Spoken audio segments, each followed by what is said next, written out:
जब मैं आया था तो यहाँ एक मूर्ति गिर गई और अब ये लोग पैसे मांग रहे हैं। तो क्या हुआ? तो अब ये पैसे मांग रहे हैं 30 लाख रुपए। What? 30 lakhs? वो भी एक स्टैचू के लिए? हाँ, मुझे कुछ समझ में नहीं आ रहा है। Gautam, are you serious? तुम घर पर पड़े रहते हो पूरे दिन, मुफ्त की रोटियां तोड़ते हो, उससे भी तुम्हारा पेट नहीं भरता कि तुम अब नई नई प्रॉब्लम्स क्रिएट कर रहे हो मेरे लिए। तुम बताओ कहाँ से लेकर आऊंगी मैं 30 lakhs इतने शॉर्ट नोटिस पर? 30 लाख सुनते ही उसके पैरों तले जमीन खिसक गई थी। गौतम भी अवनी के गुस्से के आगे कुछ नहीं कह पाया। You know what? तुम्हें रोज रोज प्रॉब्लम्स क्रिएट करने की आदत हो गई है। But I am really sorry, इस बार मैं तुम्हारी कोई मदद नहीं करूंगी। ये प्रॉब्लम तुमने खुद क्रिएट की है, अब इसे सॉल्व भी तुम खुद करो। लेकिन अपनी आज गौतम और अवनी की शादी को 3 साल हो चुके थे, लेकिन गौतम आज भी अवनी के घर एक घर जमाई बनकर ही रहता था, जहां उसकी हैसियत एक नौकर जितनी ही थी। वो नौकरों की तरह कभी सांस की साड़ी आयरन करता तो कभी अवनी की गाड़ी साफ करता। घर की रसोई से लेकर घर की सफाई तक का सारा बोझ उसी के सर पर था। वहीं अवनी कभी कभी अपने पति की ये हालत देखकर बहुत झल्ला जाती थी, क्योंकि घर का पूरा फाइनेंशियल बोझ सिर्फ उसी के सर पर था।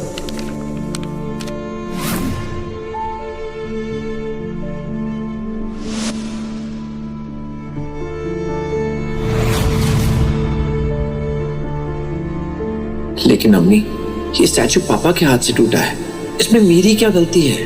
मुझे समझाने का मौका तो दिया होता, बिना मेरी बात सुने फोन काट दिया तुमने।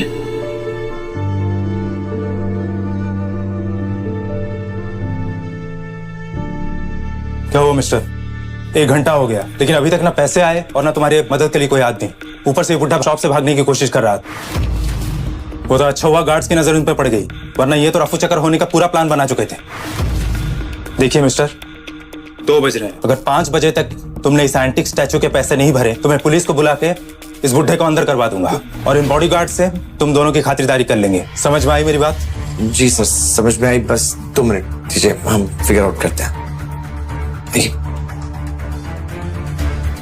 पापा जी, ये हमें यहाँ पेमेंट किए बिना जाने नहीं देंगे। लेकिन मैं जेल नहीं जाना चाहता। प्लीज तुम कुछ करो ना, तुम मेरे बदले जेल चले जाओ।